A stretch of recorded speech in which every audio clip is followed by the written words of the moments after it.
Hey, everybody. Today I wanted to take the time, several of you have submitted questions to us after you've read the book. And I wanted to do the best I could at giving you an answer to them. The first question I'm going to do is it came from someone named Cole, who said, as you took on new roles within A.L. Williams and then soon Primerica, what fears did you face with every move? Were they always the same? Am I good enough to do this? Or were they different each time?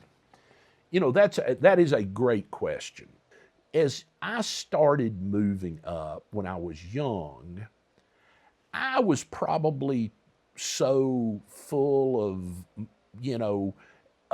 wanting to do something great. I was pretty aggressive from a standpoint of I thought, oh, yeah, I've got the answers. I know what I'm going to do and stuff like that.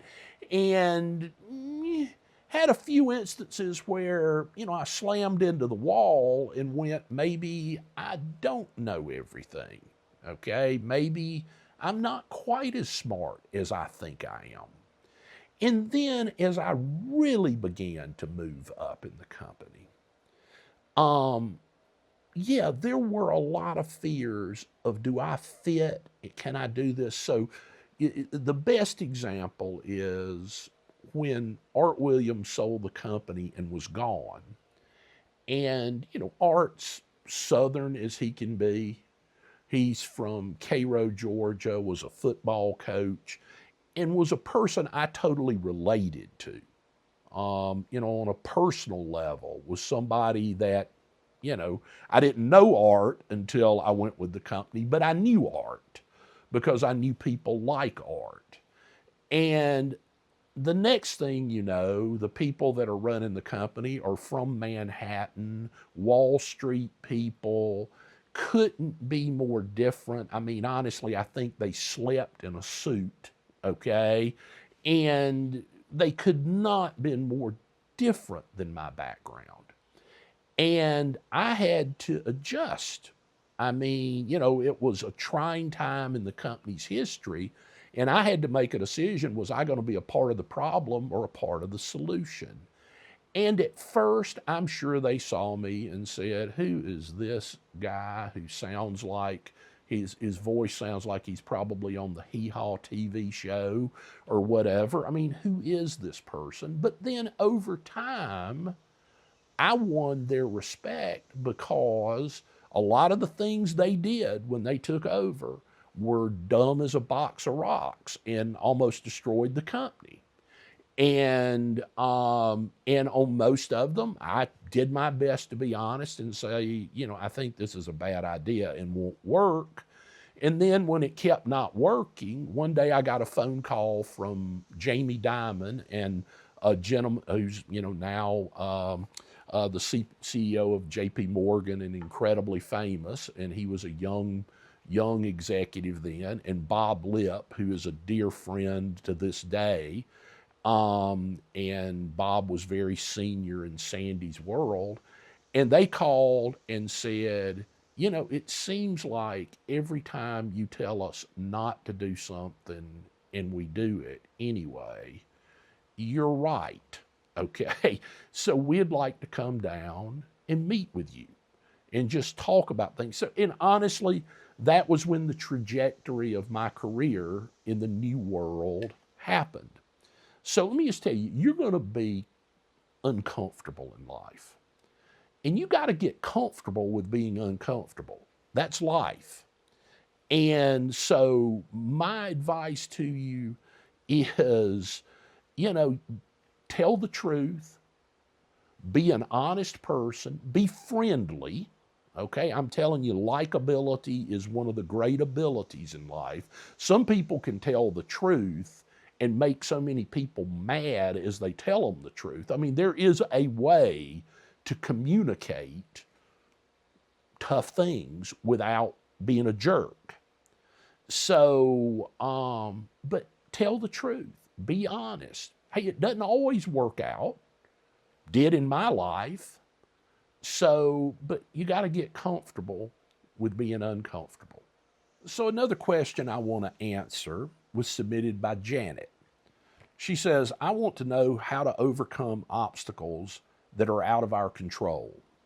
Like if we built a business by taking small incremental steps every day to reach our goal and make our dreams come true. What happens if things outside of our control dictate that we have to shut down?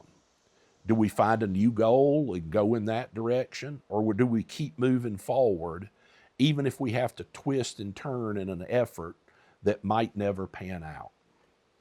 That's an outstanding question. And, you know, and I hate to disappoint you, there is no one answer to that, okay? It honestly depends on the circumstances, and you have to use the best judgment you can summon up to make that decision. The fact is, stuff outside your control is outside your control, and life's not fair. I mean, I always tell people if you want fair, they have them in the autumn and they have rides and cotton candy and corn dogs and all that. That's fair, okay? Life isn't fair. The example I always come back to is, you know, Rick and I took over Primerica in early 2000. And we had a great run with the company as a part of Citi. Honestly, from a standpoint of work life, it was probably the best I ever had it because, you know, we were we had a plan and the company started growing and we got the company growing. And, you know, Citi was a giant company. We were a big company, but we were not material to what their earnings were going to be on a quarterly basis. And we had built respect with the people that ran the company, and they honestly left us alone. We had the most freedom that we ever had then. And had great success. And we would go up and meet with them at budget time in the autumn, and they would go, great job, guys. And we'd tell them what we wanted to do the next year, and they'd go, awesome. And we'd go have a great dinner and head home the next day. And, you know, then a meteor hit the earth. And the financial, you know, the build up to the financial collapse, and then the financial collapse. And Citi was the epicenter of it. Up until then, Citigroup stock had pretty much done this, okay? So all of us that were executives, how we had gotten our bonuses was in Citigroup stock. Our sales force, our top leaders had tons of Citigroup stock. And in about a 3-week period of time, it went from doing this for pretty much 20 years to doing this in 20 minutes. And I mean, it was crazy. And all I knew was we had to get the company out of Citi. It could not exist in the world that Citi had become. And we had so many attempts to get things done that we would think were right on the edge of working, and then a boulder would hit us, and we had to go a different way. One of my mottos then was, if a door closes, we better go through a window. And ultimately, through divine providence, toughness, Rick having a brilliant financial plan for it, and me deciding I was going to be a kamikaze pilot, we were able to get it done. And I knew at that moment there was no option but to get it done. But in life, stuff happens. Great companies, good small businesses go out of business because someone or the economy does something that affects them. You got to understand, this is your life. You're not going to get a do-over.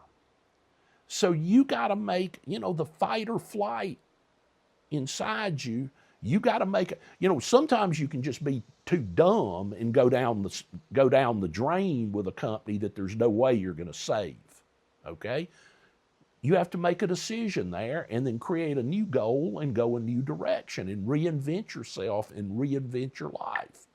But then sometimes it's time to fight and it's time to dig in and do things. So there is no single answer. When you get to those moments in life, that's probably when you feel the most alone, where you're just trying to do the best you can and make the best decision you can. So keep your head, keep focused, and go live your dreams. Thank you for the question, Janet. The next question comes from June and said, what is the best way to deal with regret? That's a tough one. And look, we all have things we regret. Okay, hopefully you do. If you're the kind of person who has nothing you regret, I did everything right, you're probably a jerk. Okay, we all have regrets in life, and some they can be pretty significant regrets. The thing you've got to understand, as much as you'd like to do it, you can't change the past. You can think about it, you can read about it, you can dream about it, you can do all this stuff. You're not changing what happened. What happened, happened. What you can do is make a decision that I'm going to get better every day. I'm going to keep going forward every day. I'm not going to make the same old stupid mistakes over and over and over again. So the best way in my mind to live with regret is to change and to go be a better you and to go do something about your life and live a fulfilled life.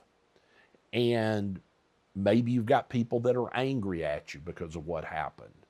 I think the best thing for them to see is, wow, they're different today than they were then, and they're getting better. So honestly, in life, so much of it is focusing on what you can control and what you can change. And I believe there are two things you can change. You can change your activity, how you go about life. You can change your attitude, how you see life, and then go out and be a changed person. Be the change you want to see in other people, and go live a great life.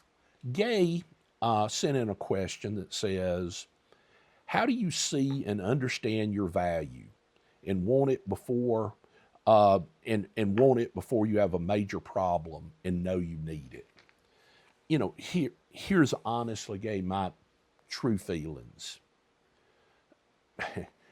Every one of us is a unique human being. Here's a fact. The day you were born, there's only one you that has your DNA pattern, that has everything. There is one you. And the day you die, there won't be another you. You're unique. You're a unique human being.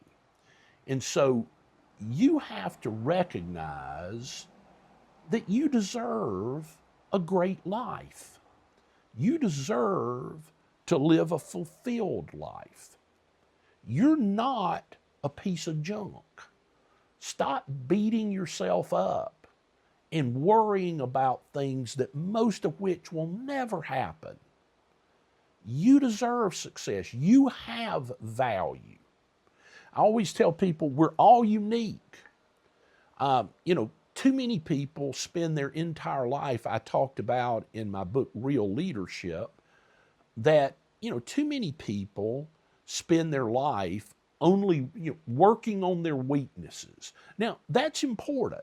Something you're weak at, it is always good to get better. But something that is a natural weakness to you, best you'll ever be is mediocre, because there are people who are naturally gifted at what you're not good at.